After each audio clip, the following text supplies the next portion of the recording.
have to be a bold-faced lie. Like, you can't tell the truth about her at a time like this. That wouldn't be in fitting with what she did as press secretary. So she was terrible across all topics, across Iran, across the economy. You saw there the Epstein hoax, because never forget, her job was to protect elite sex predators.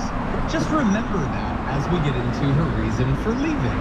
But yeah, she lied about the economy constantly. She lied about gas prices constantly, about Iran, about the reporting. Fake news, treasonous, the enemy of the people, for reporting on stories that she knew were true. She was just lying about all of that. She was the one that really originated the Gazan condom story. Do you remember that? That we're paying, I don't know, 50 million, 500 million for condoms in Gaza. Massive, obvious lie. That's all she did. Now, to briefly defend her, that is basically all every press secretary does. I was like trying to think back, who was a good press secretary that wasn't just a massive liar? And I've got nothing at this point. I didn't pay that much attention to Karine Jean-Pierre. Maybe she wasn't that bad, but she was having to defend Joe Biden, so probably quite a few lies there. But they're just, let's keep it real. We're supposed to be like nice to her because she worked in the White House or because she had a kid or whatever. She was a liar. That was literally all she is. That's all any of them are. That's all Jen Psaki was. Don't get mad at me. I'm sure many of you like Jen Psaki, but her job was to lie for the president, and they do it for a massive paycheck. They make way more money than the vast majority of the people watching this video. And then they go on and just get opportunities based on it. By the way, you don't get to be shouldn't get to be a host after being a press secretary. That's ridiculous. Someone that we trust for the news when your job was to be a propagandist and a liar. But Carolyn Levitt being like a host on Fox News is like the minimum of what I expect to come out of this. So for all that she says that she's doing this to spend more time with her kid, sure, she'll spend 3 months with her kid or whatever. And then she's either going to try to get a show and/or she's running for office again. Like, I don't know exactly what office, I don't know where the hell she's from or whatever, but remember, she already ran for Congress. She's running again, and this time, I don't even think it's gonna be for Congress. I think she's either, fast track her to the cabinet or ambassador. She's gonna be running for Senate, she's gonna be running governor or something like that. And the sick thing is that the way MAGA works, she'll get the nomination. Like, who could possibly stand against her? I mean, never mind the fact that she hasn't done a single thing that I can name in her entire life. All she did was lie to these people. And bear in mind, she doesn't lie to us. She lies to the right, she lies to MAGA. But they will love her for the lies because she told them with nice hair and everything, and she was really nice to Donald Trump, despite all the things that I'm sure he has said and done to her behind closed doors.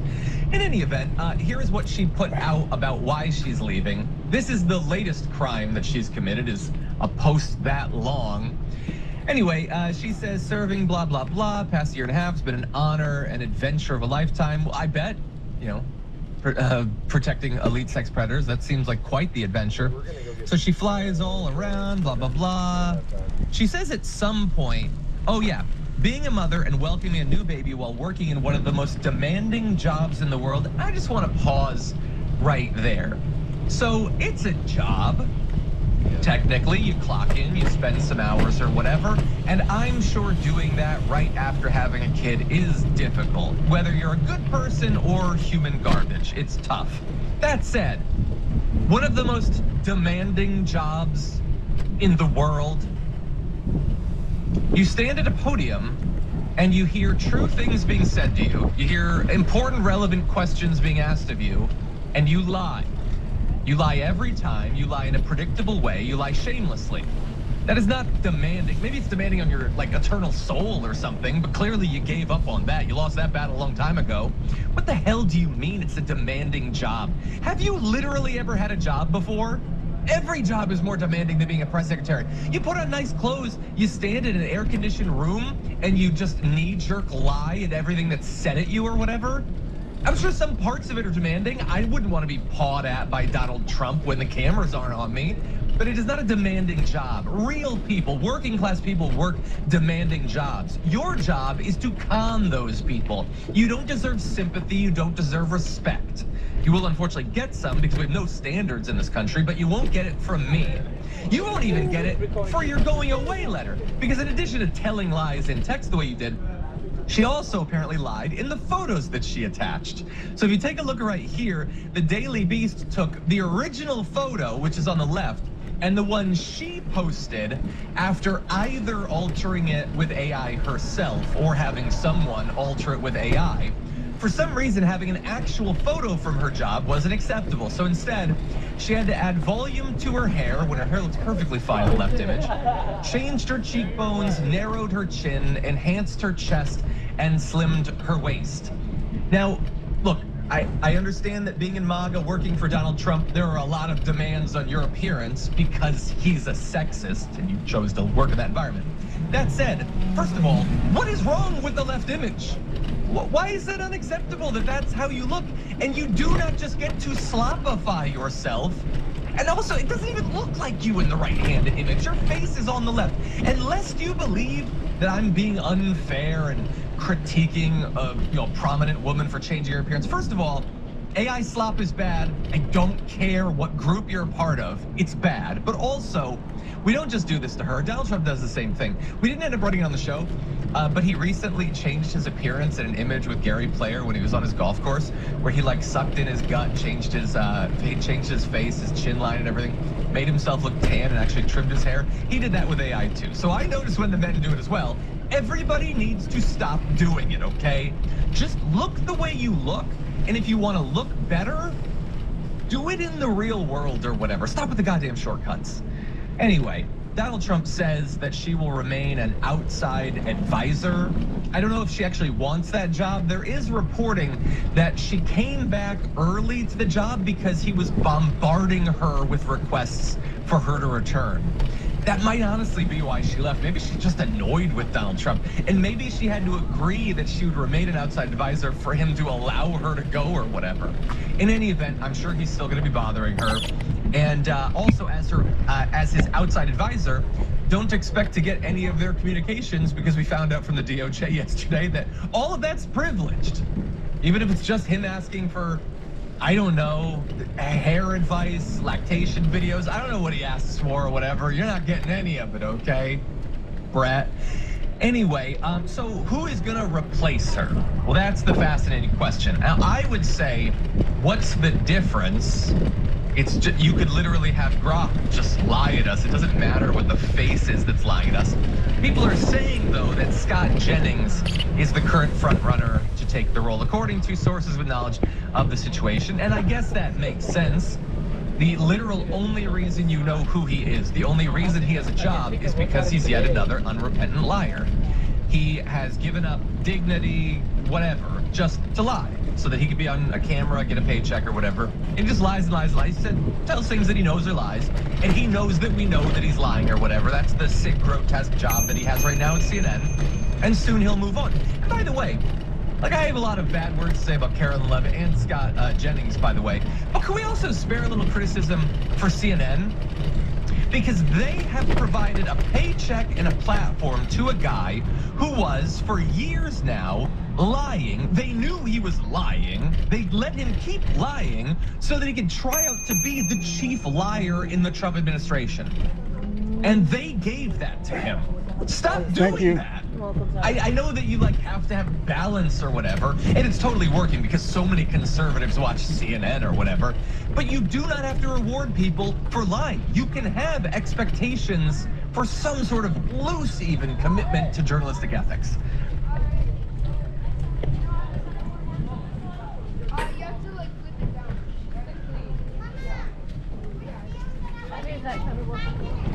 Okay, and I'll be back here, okay? I want you to take off.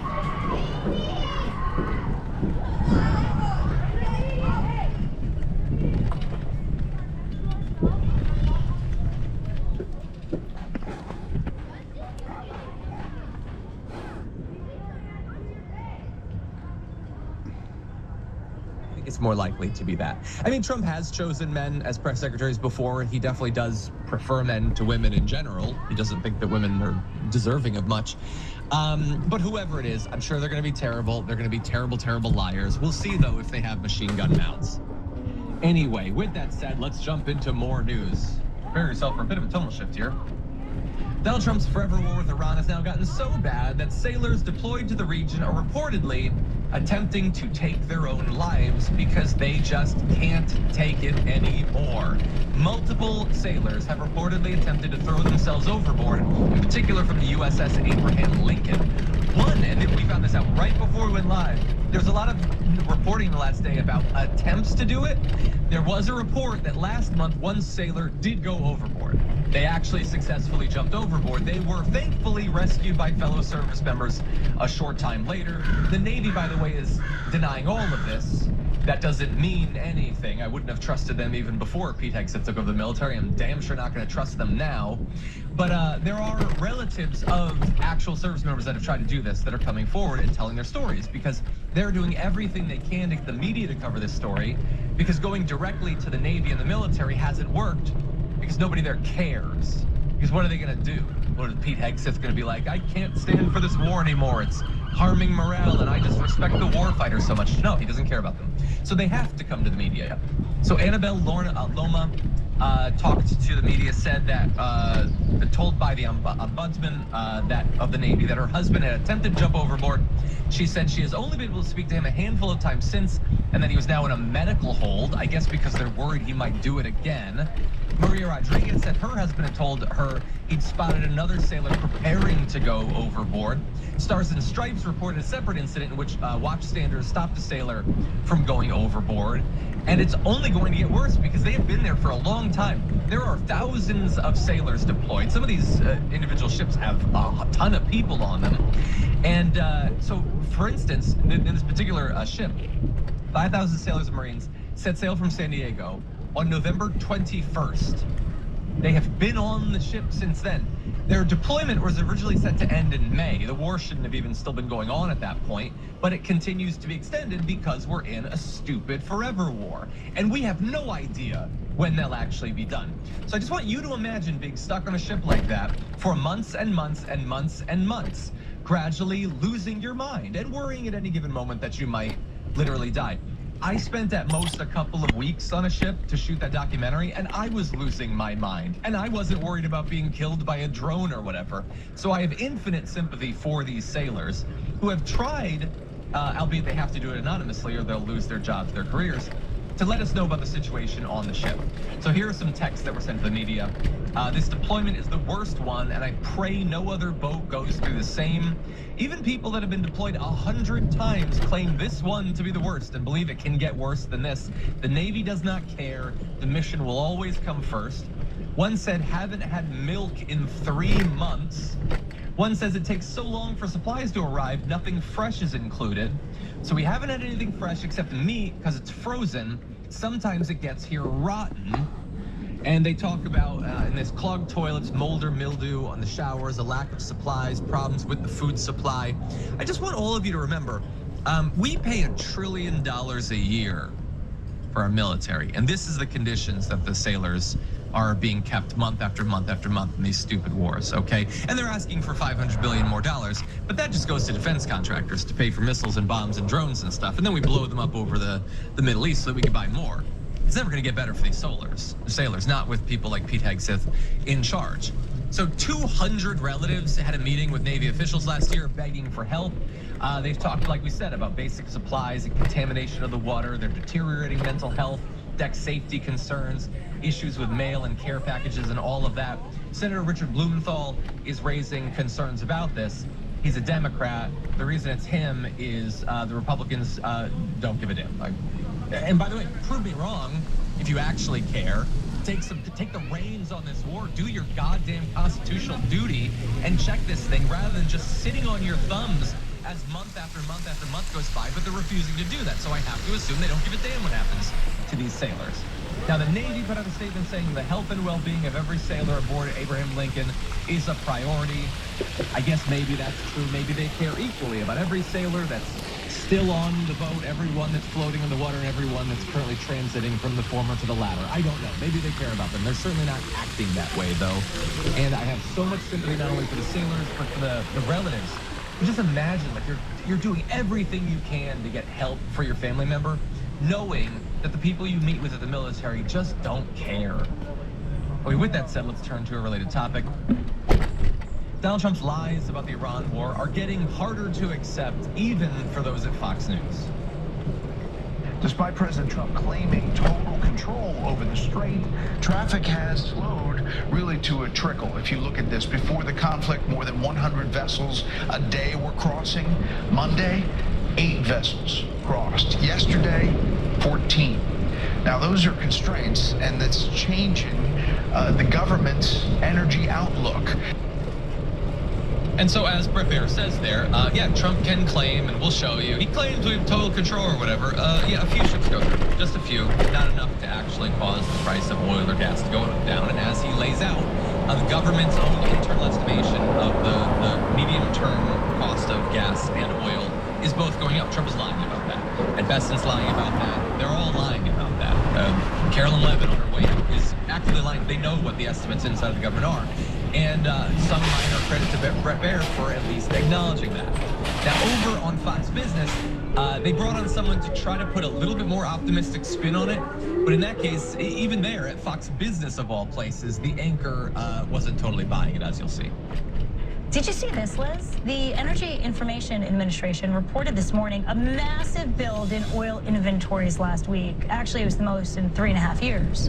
One reason is we exported less. Nonetheless, that is also helping to keep a lid on oil prices, at least for now. Yeah, although gasoline year to date is still a lot higher. Lauren, we're watching it. Yeah, everybody, hey, we've got a lid on it. Yeah, but it's bad. It was already bad. Maybe you should have put the lid on it before you caused the price of gasoline to literally explode, like not literally, but almost explode, almost doubling in that time. So look, credit again to the anchor in that case for acknowledging that the prices are really bad. That was Liz Clayman. Lauren Simonetti was the one who came on to pretend that things are going well or whatever. Great job there.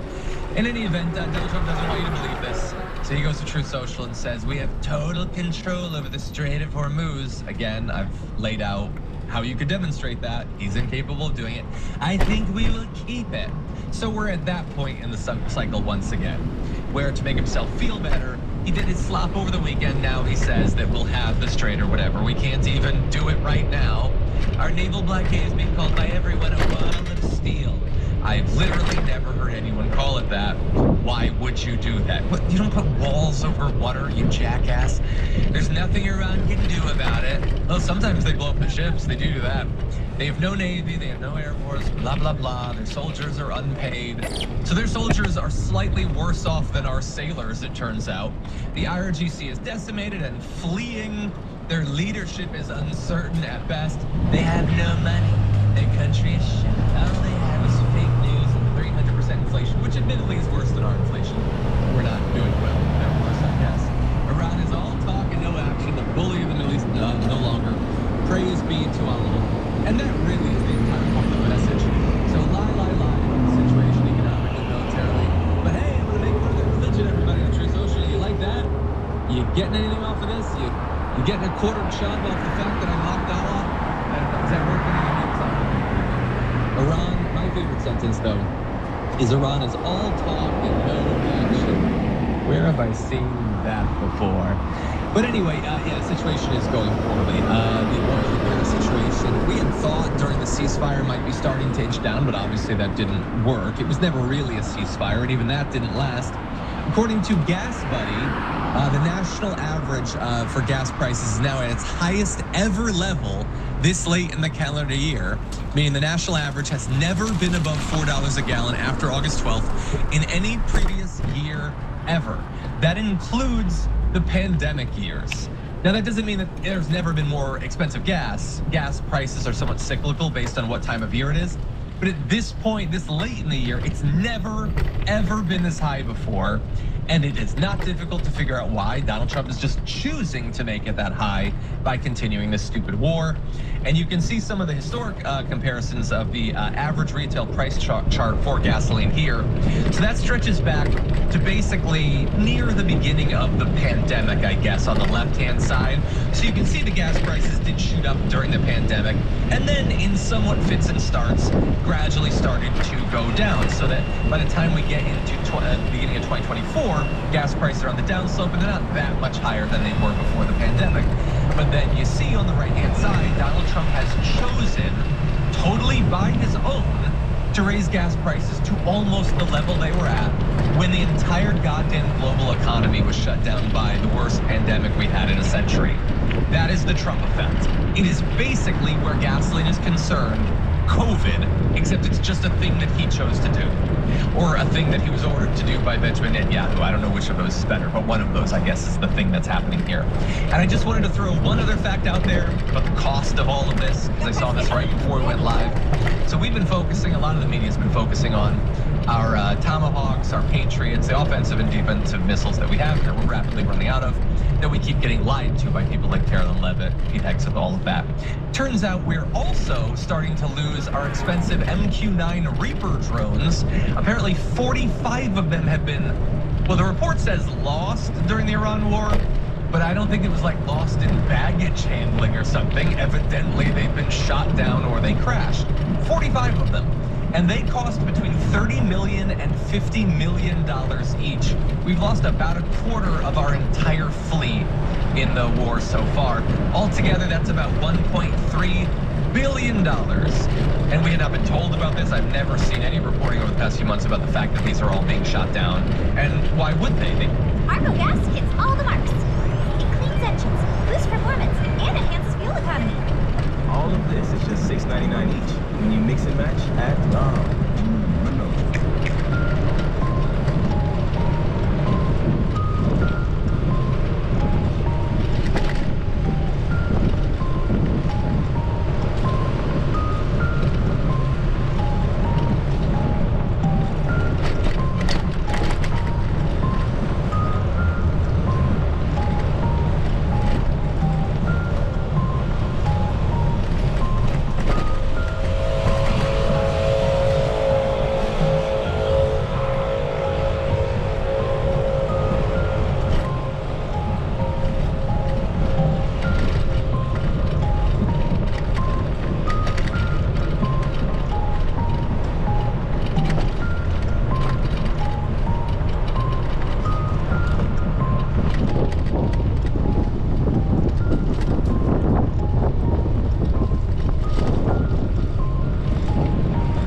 still had a couple more seconds. Anyway, welcome back, everyone. We've got so much news to get to. We want to give you a little bit of an update on one of the important races coming up for November, so let's jump into this. The Republican who just won her primary to potentially be Minnesota's next senator, that is Michelle Tafoya, is actively sabotaging her own campaign by calling her state embarrassing. Take a look. We're going to get independents. I've talked to Democrats that want to join this movement because they love Minnesota and they are tired of seeing this. Minnesotans are exhausted, and John, quite frankly, they're embarrassed. I have talked to hundreds of voters in Minnesota who told me, gosh, I went on vacation this summer. I didn't want to tell people where I was from because it's embarrassing. It's embarrassing. And it's true. I mean, that's embarrassing. That's the truth. It's embarrassing. Yeah, no, that's not how you campaign or whatever. Now, look, I might say, well, but she's trying to make a point that it doesn't have to be and that we can change it. But no. If you're a member of the DSA and you say anything critical about America, even if it's critical about America in like 1872, they will attempt to nail that to you for the rest of your life. So I'm going to have the same standard for Michelle Tafoya. Why the hell is it so embarrassing to be from that state? Why do you find it so embarrassing that you have to hide that that's where you're from when you go abroad? Now, you're putting that on other people or whatever. I don't believe you. They're not coming forward. I've never seen anyone say that. That seems like that's a message that you are delivering. Now, it's not about Thanksgiving or whatever, but I think that looks pretty bad. I think that you should run to represent a state because you love that state. You want to make it as good as possible, not because you're sick and tired of being embarrassed of how much it sucks or whatever. But anyway, that isn't her first faux pas. It likely won't be her last because she has no political experience. She's one of these people that evidently thinks it's my time to just serve. I'm going to rule basically everything. Why would I start at the bottom or even in the middle? I'm going to be the goddamn senator. So prior to running for Senate, she was an NFL sideline reporter for NBC and ABC, which is at least like an on-camera role. And like you do like interviews and chit-chats and stuff, you'd think she'd be a little bit more careful with her words considering that experience. But anyway, she does appear to have a bit of a lack of tact and doesn't necessarily communicate about people who might, in theory, want to vote for her in the best way at all times, as you'll see in this other example. I think right now, at least just kind of keeping a stiff upper lip. Maybe you take one less trip to Starbucks, and so that gas goes a little further until this thing is over and these gas prices come back down again. Let's just try to be patriots about this. Okay, so I have a lot to say about that, and I'm going to be pretty critical of that. But to be fair, that was from back in March. So 2 days ago, she was given a chance to, I don't know, like maybe talk a little bit differently considering how much people are suffering. And so here's her updated message on affordability. What can you do at a federal level to make it more affordable for people in Minnesota? Greta, thanks for having me on, and I want to remind people if they haven't yet voted, there are a few hours left, they should go to vote. Look, it starts with fraud here in Minnesota. This has been an embarrassment to the state. Okay, so back in March, it was have a stiff upper lip. Stop going to get your mochaccino latte or whatever. Like, do you even think about that? Did you think for a second about your messaging? It is both cliched and like wildly condescending, considering the struggle that regular people have. And then months after that, she's like, it's fraud. That's the only reason we have affordability or whatever. Okay, so if you were hoping that maybe she's not a lifelong politician, she's not one of these like Yale lawyers or whatever that's constantly clogging up Congress. Hey, she has a different life experience. Maybe she's a regular person. Maybe she can be independent. Nope, not a word of criticism after 18 months of Donald Trump wrecking the economy, making it substantially harder for people around the country, including in Minnesota, to afford even the normal stuff that we should be able to expect in a modern country. Is fraud. Somalis or something. Trash candidate. Have a stiff upper. That is so goddamn condescending. So the war is making everything harder. I can't afford gas. I should have a stiff upper lip. I should not go to Starbucks. I didn't vote for this war. And I'm not even saying I, John Idarola. The Republicans of Minnesota, voted for Trump believing that he wouldn't get us into stupid wars like this. Michelle, he lied to them. He lied to you, by the way. Why should we have a stiff upper lip when he conned us? Why isn't he paying for the guy? Maybe he can tap into the $2.2 billion that he made in the last year to pay for this stupid war that he wants that nobody wants. Democrats don't want it. Independents don't want it. Republicans don't want it. You're defending it, though. Who the hell are you actually trying to represent when the way you talk about the most important issues, both in foreign policy and on the economy, doesn't sound like literally anyone in your state, even the most MAGA person? Trash candidate. Now, thankfully, it's going to be a pretty tough road to hoe for her to win this thing, because back in June, a generic Democratic nominee was up 8 points over a generic Republican, so that's going to be tough, and she doesn't seem like, like a winner of a candidate necessarily. So a few weeks prior to that, in May, a poll with names found that Democratic nominee Peggy Flanagan was up 7 points over Tafoya. Now, that was a couple of months ago. We're going to have to see updated, numbers between now and November, but I don't know, just keep talking, Michelle, and hopefully Peggy can put that into some ads, because you got no empathy, you got no wisdom.